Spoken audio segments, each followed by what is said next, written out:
Crypto. Man, it is a world of just incredible hype, mind-bending complexity, and let's be honest, life-changing stakes. And right at the heart of it all is this big idea called decentralized finance, or DeFi.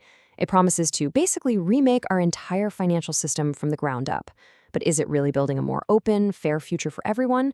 Or is it just a high-tech casino where the game is stacked against the little guy? Let's dive in and unravel the promise, the peril, and the powerful forces at play here. Just think about this for a second. What if you could get a loan, or trade currencies, or earn interest on your savings without ever having to talk to a banker or step foot inside a bank? What if all those financial services were just run by software, totally open for anyone, anywhere to use? I mean, that's the revolutionary, kind of mind-blowing question at the very core of DeFi. So, to really understand what's at stake, we have to start with the dream itself. What is this grand vision for a financial system with no one in charge, no gatekeepers? And how on earth is that supposed to work? Okay, so in the simplest terms, DeFi is basically an attempt to rebuild the entire world of finance, but this time on top of blockchains. The huge leap forward really came back in 2015 with the launch of Ethereum.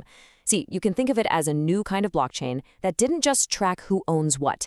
It actually allowed developers to build programs, entire applications that run right on top of it. And that one innovation, that single idea, opened the door for everything we now call DeFi. To really see the difference, let's use a classic example. Say Alice wants to send Bob $1,000. The old-fashioned way, they both have to trust their banks to get the job done right. The banks are the central authority, the middlemen. But in the blockchain world, it's totally different. Alice just broadcast her request out to a public network. And then a whole bunch of participants all compete to confirm that transaction. Once they do, it gets locked into a permanent, shared ledger that everyone can see. So the trust is shifted away from a single company and onto a distributed network and its software. And this whole world is built in layers, kind of like a stack of Legos. At the very bottom, you've got the blockchain itself. That's the foundation. The next layer up is made of something called smart contracts. Now, don't let the name intimidate you. Just think of them as digital vending machines. They're just pieces of code that automatically carry out an agreement once certain conditions are met. If this, then that. Simple. Then, groups of these smart contracts form what are called protocols, which are like the financial services themselves. So, protocol for lending or one for trading. And finally, way at the top, you have the dApps, or decentralized apps. Those are just the simple interfaces on your phone or computer that let you interact with the whole shebang. Okay, so that all sounds incredibly futuristic, right? A financial system built on code? But is DeFi actually delivering on that promise? Is it building a new financial system for the rest of us? Well, let's take a look at what the data says it's really being used for right now. So, is DeFi actually funding our real world? A major report from the Bank for International Settlements, basically the central bank for central banks, gives a pretty blunt assessment. They say DeFi protocols play, and I'm quoting here, little to no role in the real economy.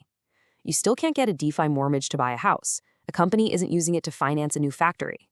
For now, it is almost entirely a closed loop, a self-contained ecosystem. And the data tells a really clear story. When do new users pile into crypto? It's not when some useful new service launches. Nope. It's when prices are going through the roof.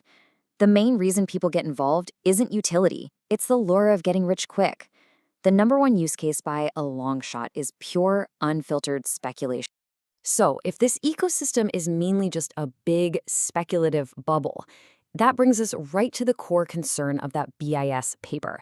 The really significant and often hidden risks that have regulators seriously worried, risks that could have some pretty gnarly consequences. The source points out several huge market failures here. First, there's massive information asymmetry, which is just a fancy way of saying the people who write the code know a hell of a lot more than the average person putting their money in. Anonymity also makes it super easy for scammers to do what's called a rug pull, where they just vanish with everyone's money and face zero consequences. Then you have the domino effect. Because everything is so interconnected, one project failing can drag a bunch of others down with it in a chain reaction. And finally, there's the death spiral. Because loans are usually backed by other volatile crypto, a big price drop can trigger automatic forced selling, which pushes prices down even more, which triggers more selling, and on it goes.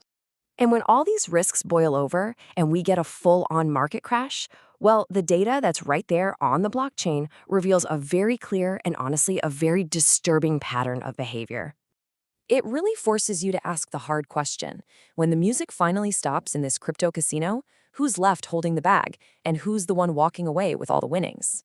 The on-chain data shows this stark pattern, which the source perfectly calls the whales eat the krill. Think about that. During huge collapses like Terra/Luna and FTX, what happened?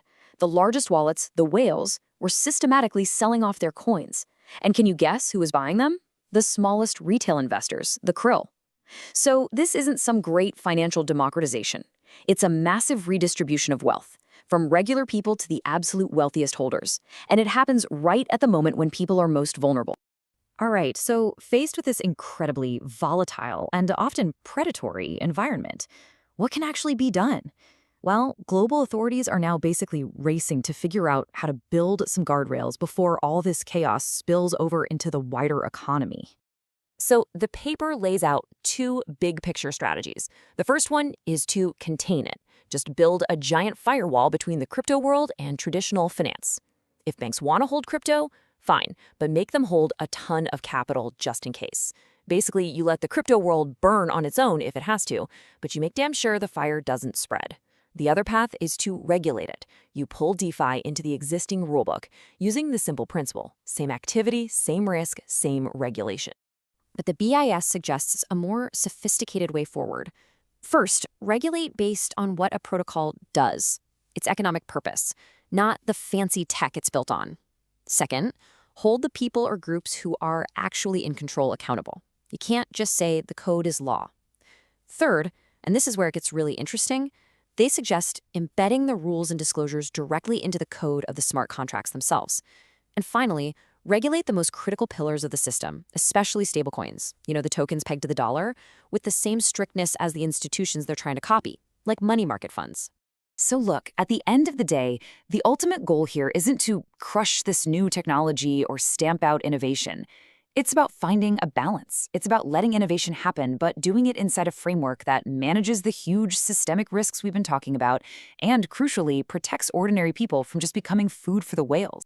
Which brings us to the big final question.